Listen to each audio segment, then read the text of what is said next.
Alright. It's a little blurry. Well, that was my finger, but that worked.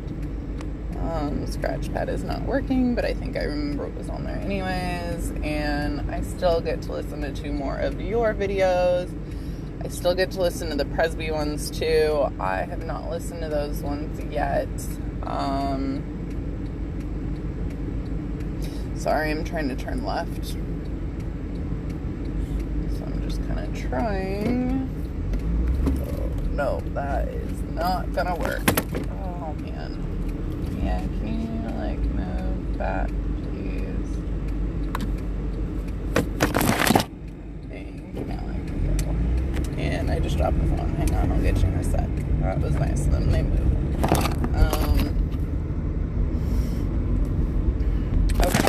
Okay, I get it. It's like, stop. I don't know. Maybe it doesn't want me to put it there. Okay, there we go.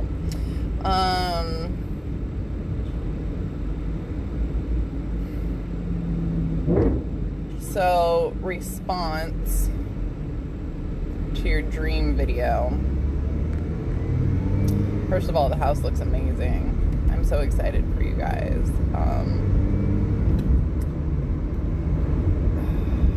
It would be nice and a good opportunity to take the kids out there and celebrate with you guys.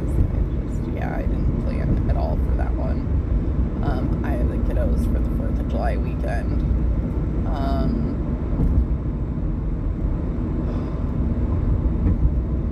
I'm super excited to hear about it. Who all makes it. And I'm just like, I'm so thankful that I was able to be there for the wedding itself and all the celebrations. So your dreams were really interesting to me. You would make fantastic movies. Like, you should really, like, sell those as screenplays. Because I feel like Marvel would be all over that shit. Especially the Mary Poppins one, for Disney. Like, as a prequel, like, to Mary Poppins, like the prequel to Wicked. I seriously feel like that would be amazing. But I thought it was interesting, one, that your first one was about Mary Poppins, who's basically like a nanny and au pair, which is exactly what I put out there, that said, hey, I'm looking for an au pair. And then 2, your second one, that you had no other choice but to fall. I seriously feel like it's like the same message that I've been getting from the universe, like just 3, 2, 1, jump, girl. You got nowhere to go, so just jump, just trust that you will be okay, and just jump. That's what I kept thinking when you're like, I have nowhere to go but to fall, and it was just like, well, go for it, you'll be okay. I can see how that would be terrifying to wake up to, because getting that message while you're walking on a bridge is pretty flippin' terrifying. I still don't know why it was counting me down yesterday. It said 3, 2, 1. I'm like, okay. What are you counting me down for this time, universe? I know what they counted me down for with Chris. I don't know what they counted me down for yesterday. I still don't know what it was about. I wonder if I will know. Maybe. I don't know. So I'm listening to this book, Dying to Be Me, by, oh gosh, what's her name? Anita Majori, is that it? She is this Indian woman that experienced an NDE after a 4-year struggle with cancer. She crossed over. She remembers what happened when she crossed over, and she came back, and miraculously, like, the cancer was gone within like a few days. And they just kept running tests on her, not believing her. And I'm like, that's what I went through. Like, mine wasn't 4 years of psoriasis, but like she was talking about like open skin lesions that they were saying could not heal on her own, that she'd have to have surgery for. And she like healed before, because they said she wasn't getting enough nutrients, so her skin wouldn't heal, so she had to undergo skin grafts or whatever, like surgery for it to heal. And then still seeing the Raffi stuff like all the time. And I called and I left a message and they didn't call me back, and I don't know what I'm supposed to do about that one, other than, am I supposed to call you? Like, what is the Raffi? Like, I'm seeing one lean patient. I don't know what I'm supposed to do with this one. Am I supposed to go there and introduce myself? Am I supposed to, like, what am I supposed to do with it? Because I called and they didn't ever call me back, and I don't know what I'm, and like, there's the Hastings and Hastings, like, okay, so I'm working with lean patients, right? Oh, I gotta still set up the Southwest Lean account. Maybe that's why. Maybe because I still haven't set it up, because I did not get to that today. So maybe it's just reminding me I still need to set up and actually, like, legally record the lean. Okay. So, I did make the lean agreement, like, which is a step in the right direction. I just did not. I made the lean agreement just under my name instead of OS, which I just took the old one and edited it and edited out OS and just made it me. But yeah, I do need to set up an account online, so maybe that's why it keeps reminding me, since I haven't done it. And then another ADD moment, and then I'll get back to the book. Remember how I told you, like, my eyesight was blurry, and I was like, I don't feel like it's something to worry about, but it's really weird. Like, I had in the contacts that I normally wear, but, like, it was less clear. Like, it was blurry. Like, especially my right eye was super duper blurry. So, I'm technically, according to the doctor, negative 8.25 in the right, negative 8.5 in the left. And I put in a negative 8 on each side last time I was at the doctor's, and found that it, like, helped me more than the negative 8.5 and the negative 8. So I just did negative 8 in both sides. Well, this time, though, when I put in the negative 8 on the right, it was, like, blurry, like, overcorrection blurry.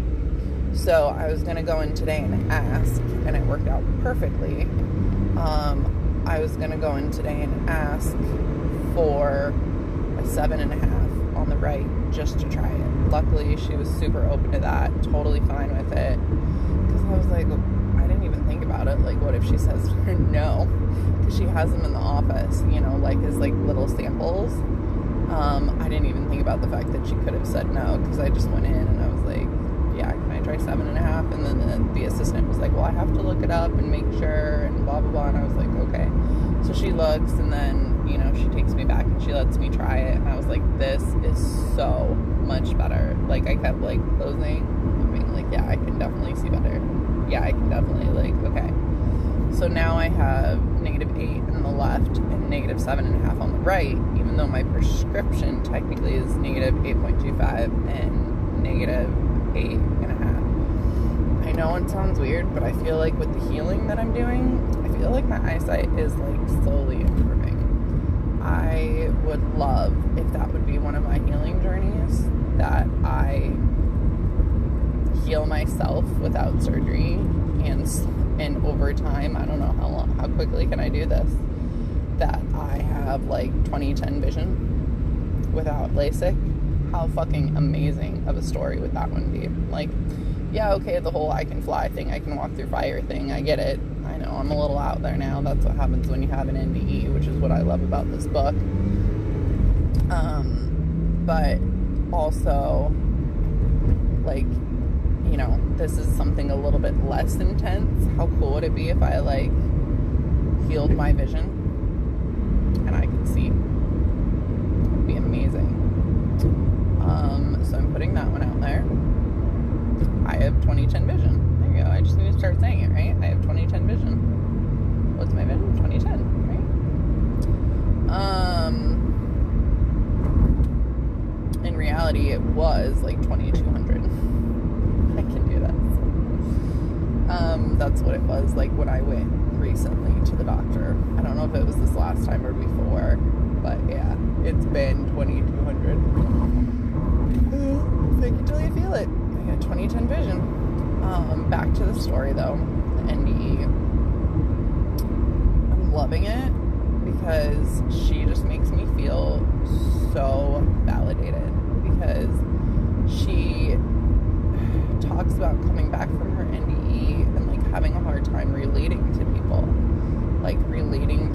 with like mundane daily problems of just like, why do we stress ourselves about these things, like these things that are literally of such minimal importance in the grand scheme of things. Like, life is just about living and having fun and just having fun. And why do we stress ourselves about certain things, you know? And I've been finding that with myself, and then I've also been finding it like this compassion for people, like compassion for abusers. And it's really weird to describe, but like I can talk about certain things, like the abuse that Julia saw and underwent as a child, and I just look at what she went through, and I don't even want to say it because I don't want to necessarily trigger you, because like people do get very triggered by stuff, but I look at it and I'm just like, what an interesting dynamic that's what they like agreed upon, like their soul contracts. And it's some pretty, I think I told you some of what Julia went through. I don't know if I did or not. I won't say it unless like, because again, it can be pretty triggering. So if you want me to talk about it, just let me know. If not, like, I just won't. But even compassion towards Dave, you know, like this is like neutrality of just trusting the universe now that like my kids are safe, my kids are fine, my kids are loved, my kids are taken care of.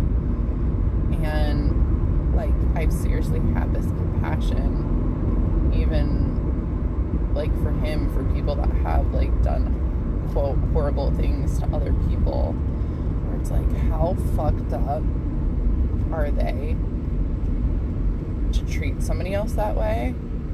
And instead of showing compassion to that person who, you know, did something awful to hurt another person, instead of being like, shit, what did you go through that like made you think that that's like, you know, okay, or like that you did that to somebody else? Like, we throw them in jail, we torture them, we kill them, we, you know, like, instead of like trying to get them the help that they need. And I've like had these feelings now for a while, and I'm assuming it's been since the NDE, of just like when the person at the retreat, the guy Brandon, the one with the feminine energy, when he like talked about his friend who would be locked out of his house and he wouldn't be able to get in because his dad would lock him out, so he wouldn't have anywhere to sleep or anything to eat. Or, you know, the girl who was there who told this sob story of how all that they had in their fridge was green beans and mayo, so her mom mixed them together and they had green beans and mayo for dinner. I was like, at least you had food, like, you know, right? Like, I'm sitting here looking at the positive side, and that was definitely not what she was looking for. Like, she was definitely looking for the woe is me, like the victim, you know, like the sympathy, where I'm like, you had food, yay. And I'm like, this is not a popular opinion. Or, you know, looking at it and being like, yeah, Dave might not be feeding our kids,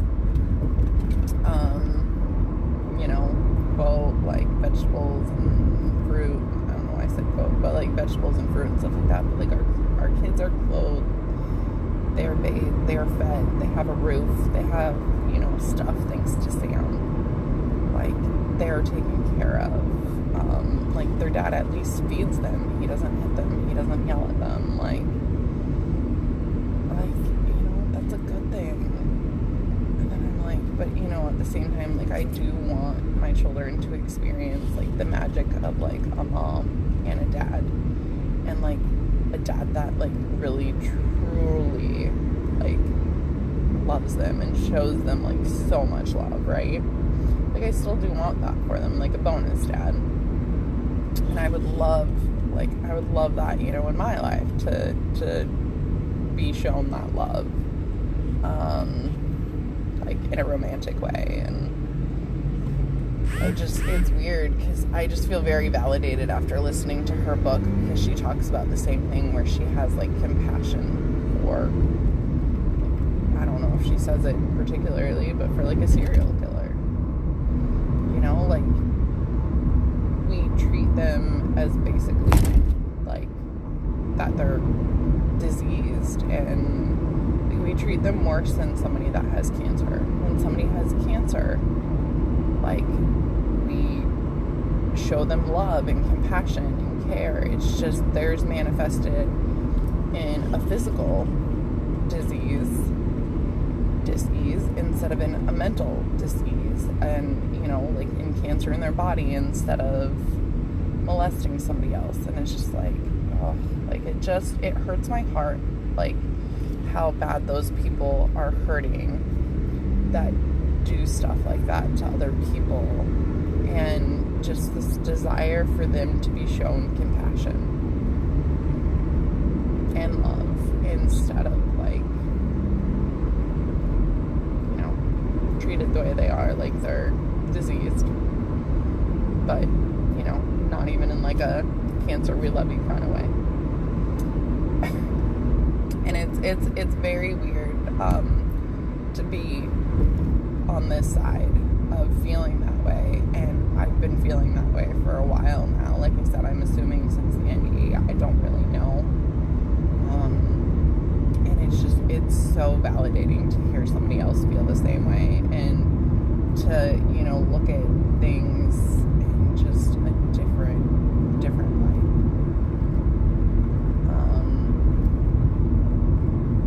And just to see us carry down our trauma from generation to generation too has been fascinating as well. Like, being around Sierra and her kids,